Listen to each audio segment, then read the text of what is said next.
নমস্কার বন্ধুরা, আজকে চলে এসেছি সবং পেরুয়া বকুলতলা জ্ঞানদানন্দ আশ্রমে।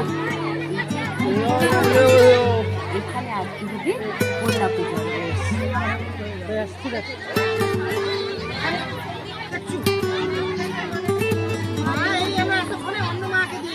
বন্ধুরা, এই যে এখানে কন্যা পূজন হচ্ছে, কন্যা পূজনের জন্য এইখানেরই সবঙ্গের 7টা প্রাইমারি স্কুলের ছোট ছোট মেয়েদের এখানে ডেকে আনা হয়েছে।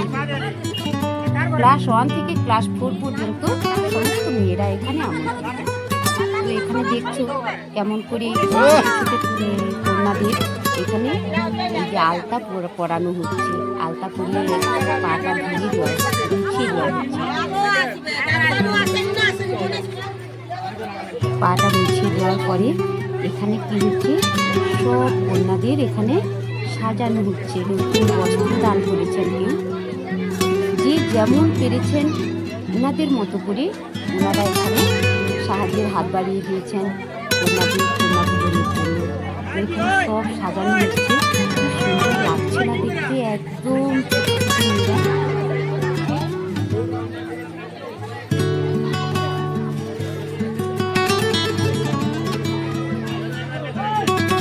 বন্ধুরা। আমরা জানি দুর্গা পুজোতে হয় কুমারী পুজো, আর শিবরাত্রিতে যে পুজোটা হয়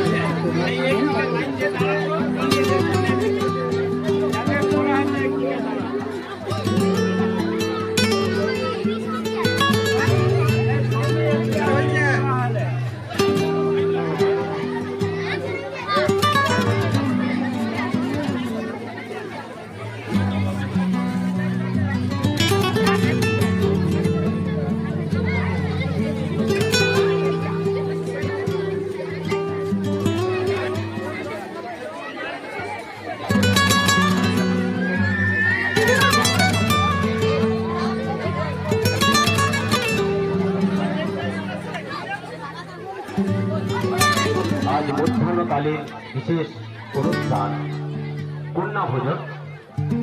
এই কন্যা ভোজনের যে সমস্ত মায়েরা বিভিন্ন পূজা পাঠ এবং প্রত্যাদি নিয়ে উপস্থিত আছেন, আপনারা কন্যা পূজন শুরু করুন। আমরা দেখতেই পাচ্ছি কন্যা পূজন শুরু হয়েছে। চন্দনের টিকা দিয়ে কন্যাদের কপালে বরণ করা হবে আর পুজো তাদের পুজো করা হবে। আপনারা লাইন ধরে শুরু করুন পুজো। এই কন্যা পূজন আমরা বিশেষভাবে নর্মদা সেতু দেখতে পাই। মার্কণ্ডেয় ঋষি যিনি প্রথম নর্মদা পরিক্রমা করার পরে এই কন্যা পূজনের তথা কন্যা ভোজনের প্রচলন করেছিলেন, সেই থেকে আজ পর্যন্ত এই কন্যা পূজন তথা কন্যা ভোজনের প্রচলন হয়ে আসছে। বাংলাতেও এর প্রচার মদীয় গুরুজি পরমহংস জ্ঞানানন্দ গিরিগুরু মহারাজজি, যার পরম করুণায় এই বাংলাতে এই কন্যা ভোজন চালু হয়েছে, শুরু হয়েছে। আমরা দুর্গা উৎসবে কেবলমাত্র কুমারী পূজা লক্ষ্য করি, কিন্তু কন্যা ভোজন এবং কন্যা পূজনের যে পদ্ধতি তা সম্পূর্ণ অন্য ধরনের। বাড়ির কন্যা যা আজ দেবী রূপে মহামায়ার অংশরূপে পূজিত হচ্ছে, এই পূজনে যারা অংশগ্রহণ করছেন এবং যারা দর্শন করছেন সমানভাবেই আপনারা পূর্ণ লাভ করবেন যদি শ্রদ্ধাভক্তি আপনাদের থাকে। কন্যাদের যা কিছু দেওয়া আপনারা শ্রদ্ধার সাথে দেবেন।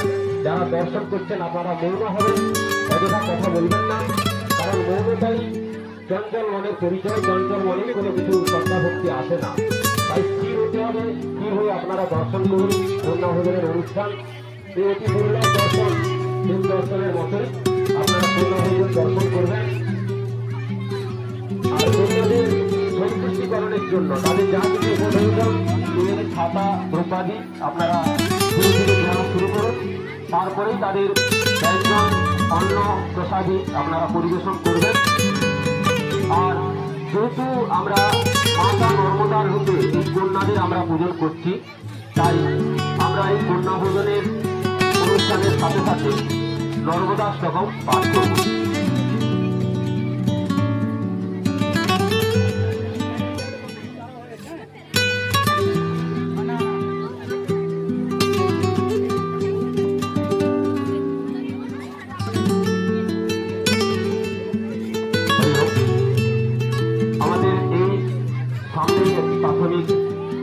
বিদ্যালয় আছে যার নাম ফুলপুর প্রাথমিক বিদ্যালয়।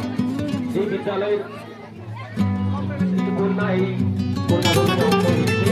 সেই স্কুলের সেই বিদ্যালয়ের কিছু শিক্ষক মহাশয় আমাদের পরম পূজ্যপাত গুরুজিকে মালা দিয়ে সম্মান করতে চাইছেন। আপনারা গুরুজিকে মালা দিয়ে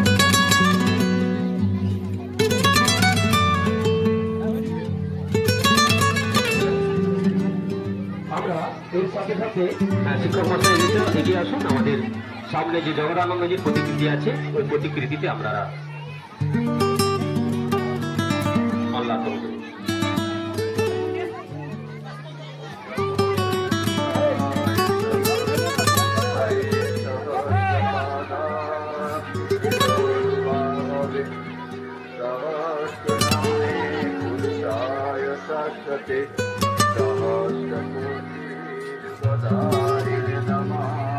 হরি ওম।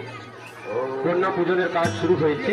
এই সাথে সাথে আমরা একসাথে নর্মদাষ্টকম পাঠ করবো। যাদের পাঠ মুখস্থ আছে আপনারা একসাথে করবেন, যাদের নেই আপনারা শ্রবণ করবেন। শ্রী শ্রী নর্মদাষ্টকম।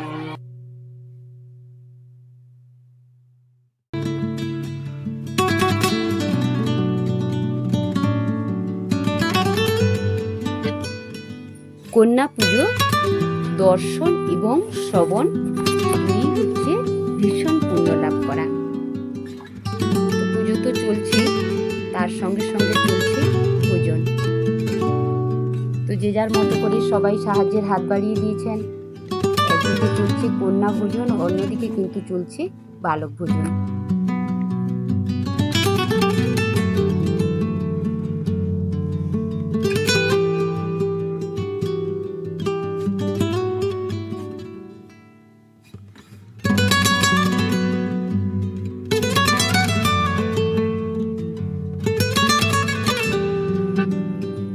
তো বন্ধুরা, আমি যতটা সম্ভব পারলাম তোমাদের সামনে এই কন্যা পূজন তুলে ধরার জন্য।